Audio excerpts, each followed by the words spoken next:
I think you have to view sustainability in the long run. You have to have sort of a longer term view on it. And on the longer term, we believe that there is financial benefit focusing on sustainability. Awareness of the climate is not something new to COWI, but in the autumn 2008, the huge engineering consultancy began to work more systematically with sustainability. What does it mean then? Sustainability for COWI is focusing on people, planet, profit. That's basically what we say. It can sound very simple, but it's actually fairly complex. But focusing, if we take the planet part, that's very much focusing on environment. So that means when we build a house, when we build a bridge, or whatever we might think of doing, let's think about climate change.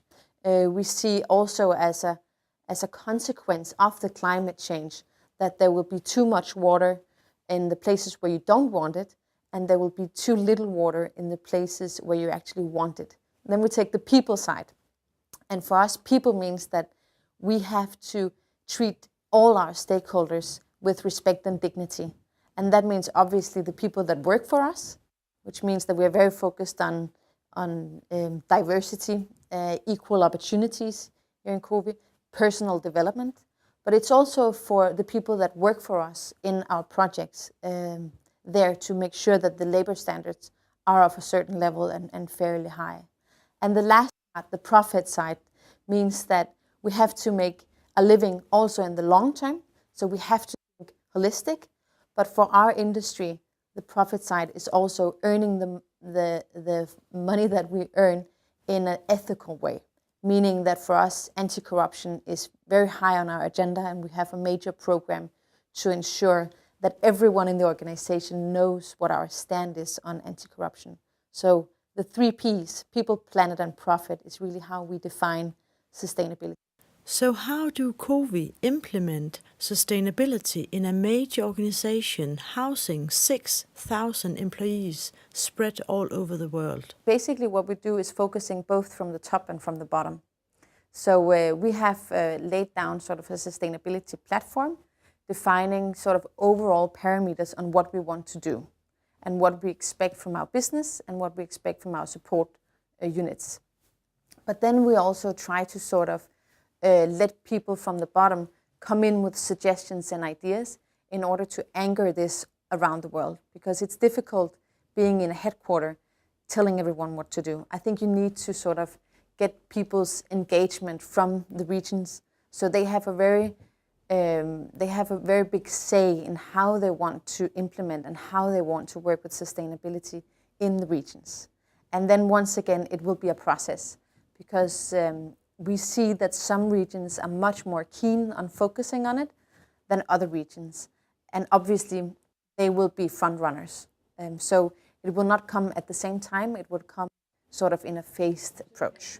Sustainability concerns not only the buildings, but also the process and cooperations before the buildings stand there. Where you can say there is a perfect match, it's really where you can have a dialogue between the customer and between COWI. We come in with ideas and minimum standards, and the customer is eager to sort of play along with it.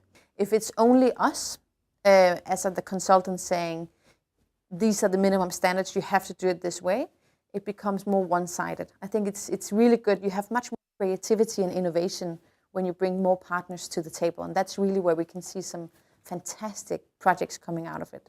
Besides increases in the demand for sustainable buildings, COWI has noticed other direct benefits of the sustainability focus. We see in-house, for example, that our employees, they like the fact that we work with these things. So I believe that a direct benefit is that it can help us attract and retain the most qualified staff in the world, which is basically what we live from. That's having the most qualified staff.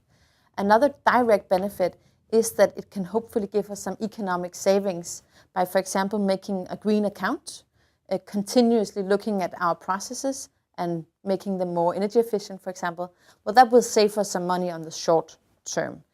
But then there are obviously also some longer benefits on sustainability, meaning that this will create new business for us, I'm sure. If you ask COWI, the only way to survive is to be sustainable. I actually don't believe that we can be in the industry of consulting engineering on the long term if we don't focus on sustainability, because we see that it's a market parameter and it's something that our customers require from us.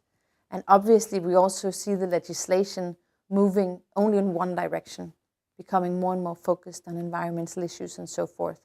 So in the long run, it's pure business for us as well. And I think that's an important thing to focus on as well. If sustainability is the only way to go, what is the problem then? There's no quick fixes within sustainability, and that can be a challenge because it can be difficult to get people on board since it's such a long process, and it can be difficult to communicate also that we are not perfect. This is a 5-year, 10-year plan. So the fact that you don't see the quick wins immediately can be a challenge, I think, in this field. You have to think long term. You have to think holistic in order to make it work.